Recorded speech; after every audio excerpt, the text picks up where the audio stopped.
कभी मुस्कान तो कभी सोनम, कभी सिया तो कभी रूबी। कुछ पत्नियों ने ऐसे ऐसे कांड कर दिए हैं जिन्हें सुनकर आज हर कोई हैरान है। यकीन ही नहीं होता कि भरोसे का ये रिश्ता इतना कातिलाना क्यों हो गया। आगरा से जो स्टोरी आई है वो किसी दृश्यम कांड जैसी खौफनाक है।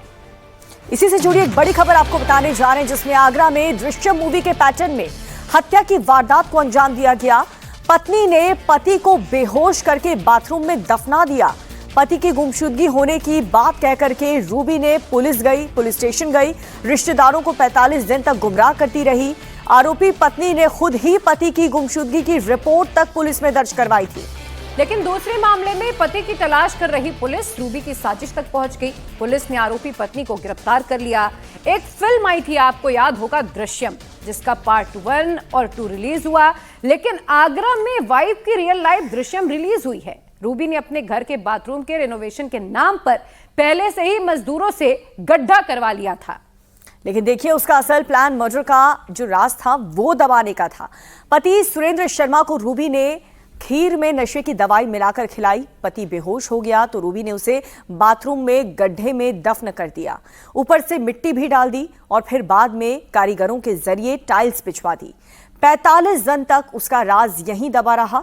लेकिन पुलिस को उस पर गहरा शक हो गया और सख्ती से जब पूछताछ हुई तो रूबी ने सब कुछ कबूल कर लिया। पत्नियों को आखिर क्या हो गया? क्यों पतियों पर मौत का साया मंडरा रहा है? नाम अलग अलग है मगर काम कमोबेश हर जगह एक ही है। जी हाँ, इस फहरिस्त में आगरा की रूबी का भी नाम अब जुड़ चुका है, जिसे पति को मारने के लिए दृश्यम फिल्म का सहारा लिया गया। ठीक वैसा ही पैटर्न, वैसी ही प्लानिंग, बस पुलिस स्टेशन में दफन नहीं किया, अपने घर के बाथरूम में पति को बेहोश करके दफन कर दिया गया। रूबी पुलिस की गिरफ्त में है और उसने अपना जो गुनाह है वो भी कबूल कर लिया है। और ऐसा ही नाम पुणे की सिया का भी है, जिसने पिछले महीने 18 जून को अपने मंगेतर केतन अग्रवाल को लोहगढ़ किले से खाई में धकेल दिया। सिया के इस काम में उसके प्रेमी चेतन ने साथ दिया। कुछ ऐसा ही सोनम रघुवंशी ने भी किया था, जिसने शादी के ठीक बाद अपने पति राजा को मेघालय ले जाकर खाई में धकेल दिया था। और मेरठ की मुस्तान रस्तोगी, उसने और भी ज्यादा खौफनाक कांड को अंजाम दिया था। पति सौरभ को उसने अपने बॉयफ्रेंड साहिल के साथ मिलकर उसके टुकड़े करके शव को नीले ड्रम में सीमेंट में पैक करवा दिया था। लेकिन देखिए, आगरा की रूबी ने और भी ज्यादा खौफनाक रास्ता अपनाया है। इस पूरी वारदात की चर्चा पूरे देश में अब हो रही है। सिकंदरा थाना इलाके में सुरेंद्र शर्मा नाम के शख्स की बॉडी रिकवर हुई और उसकी पत्नी रूबी को पुलिस ने गिरफ्तार कर लिया। रूबी ने जो खौफनाक साजिश का खुलासा किया वो भी चौंकाने वाला है।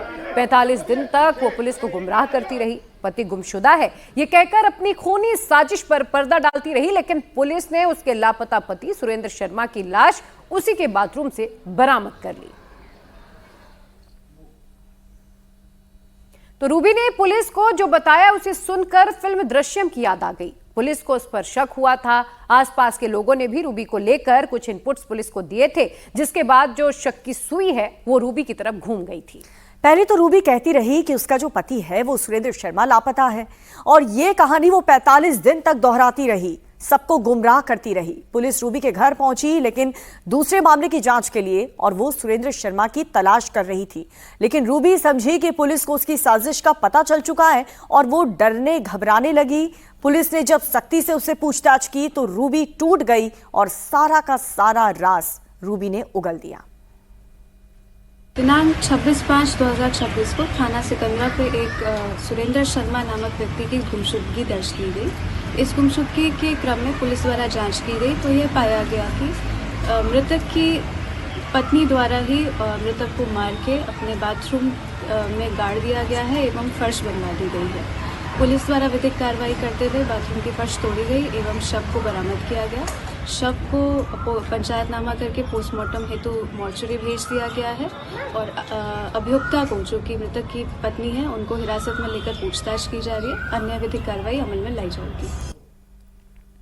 अब रूबी ने पति को मारने के लिए जो प्लान बनाया था वो सुनकर आप सोच में पड़ जाएंगे कि आखिर भरोसे का रिश्ता इतना खूनी और जहरीला क्यों होता जा रहा है। दरअसल पति को मारने के लिए रूबी ने पहले खीर में नशीली दवाई मिलाई और पति को धोखे से नशे वाली खीर उसने खिला दी। पति सुरेंद्र शर्मा जब बेहोश हो गया तब वो उसे बाथरूम में लेकर गई। रूबी ने पहले से ही बाथरूम में गड्ढा करवा रखा था। मजदूरों से उसने बाथरूम के रेनोवेशन की बात कही थी। रूबी ने बकायदा बेहोश पति को इस गड्ढे में डाला, इसके बाद ऊपर से मिट्टी डाली, बाद में मजदूर बुलाकर उसने ऊपर से टाइल्स भी बिछवा दी थी। अब रूबी 45 दिनों से अपना राज छिपाई घूम रही थी। परिवार के लोगों को उस पर शक था।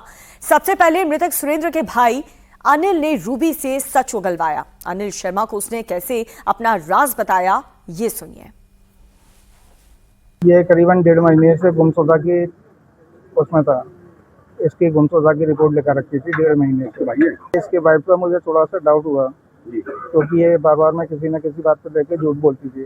तो उसके आधार पर मैंने इससे करीब पूछा मैंने कि अगर तुझे कोई परेशानी है या किसी भी चीज़ से तू डर रही है या कोई तूने करा है या वो तुझसे कुछ कह के गया है तो मैंने मुझे बता, मैं तेरी मदद करूंगा।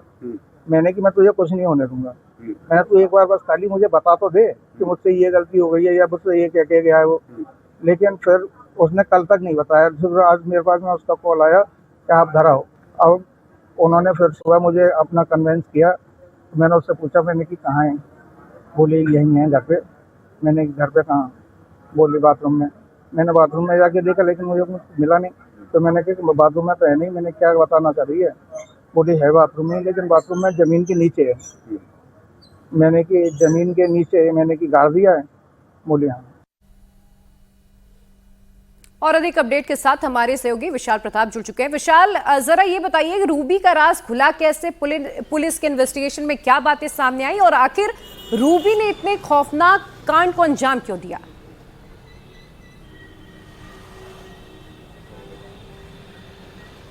देखिए, जो आगरा पुलिस ने इस पूरे मामले का खुलासा किया है उसमें जो हमारे आगरा के सीनियर ऑफिसर्स से बातचीत हुई तो उनका एक कहना था कि रूबी ने जब से अपने पति सुरेंद्र शर्मा की गुमशुदगी को दर्ज कराया था उसके बाद से पुलिस ने इन्वेस्टिगेशन शुरू किया। लेकिन जो घर के आसपास लगे हुए सीसीटीवी थे उसमें सुरेंद्र शर्मा घर में अंदर आते हुए तो नज़र आ रहे थे लेकिन बाहर जाते हुए नज़र नहीं आ रहे थे।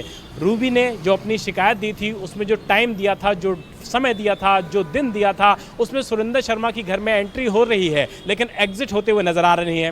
पहला शक पुलिस का यहीं पे गहराया कि अगर रूबी इस तरह की बात बोल रही है और चूंकि वो उस समय पीड़ित थी तो पुलिस ने इन्वेस्टिगेशन को हर तरीके से आगे बढ़ाया। लेकिन जब पुलिस को कुछ ऐसे एविडेंसेस मिले जिसमें ये पता लगा कि रूबी का अपने पति के साथ विवाद चल रहा था और विवाद इस कदर बढ़ गया था तो उसने करीबी लोगों को इसकी बाकायदा जानकारी भी दी थी। और जैसे ही रूबी को मौका मिलता है रूबी अपने घर के बाथरूम को ही खुदवाती है, मजदूरों से खुदवाती है और उसके बाद सुरेंद्र शर्मा को जब नशीला पदार्थ देकर के मार देती है तो उसके बाद खुद वो इस खौफनाक मंजर को न सिर्फ अंजाम देती है बल्कि मजदूरों को बुला करके उसके ऊपर टाइल्स भी लगवा देती है। लेकिन जब पुलिस इस पूरे मामले में इन्वेस्टिगेशन करती है, कड़ाई से पूछताछ करती है, एविडेंसेस दिखाती है, मौके के जो तथ्य हैं वो रूबी के सामने रखती है तो रूबी टूट जाती है और अपना गुनाह कबूल कर लेती है। लेकिन सबसे ज़्यादा हैरानी की बात यह है कि अगर कोई इस तरीके की डिफरेंसेस थे, कोई इस तरीके का छोटा सा विवाद था जिसको बातचीत के जरिए या कुछ और लोगों के प्रयास से सुलझाया जा सकता था तो ऐसे में सवाल ये भी उठता है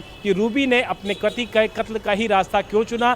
क्या इस पूरी वारदात में कोई उसके साथ भी था या इस पूरे मामले में किसी के कहने पर रूबी ने इस खौफनाक वारदात को अंजाम दिया है? ये सारे जो सवाल हैं उसके जवाब तलाशने की कोशिश आगरा पुलिस कर रही है और इस पूरे मामले के इन्वेस्टिगेशन को आगे बढ़ा रही है। लेकिन खौफनाक वारदात में यह बात बिल्कुल साफ हो चुकी है कि सुरेंद्र शर्मा का कत्ल किसी और ने नहीं बल्कि उनकी ही पत्नी रूबी ने किया था और शव को दफना दिया था घर के ही बाथरूम में। लेकिन पुलिसिया पूछताछ और एविडेंस के हिसाब से ये पूरा मामला खुलासा हो गया। बिल्कुल विशाल, आप बने रहिए हमारे साथ, आगे भी जानकारी आपसे हम लेंगे क्योंकि ऐसा नहीं है कि सिर्फ पत्नियां ही सबसे संगीन जुर्म कर रही हैं, कहीं कहीं पति भी खौफनाक कांड को अंजाम दे रहे हैं।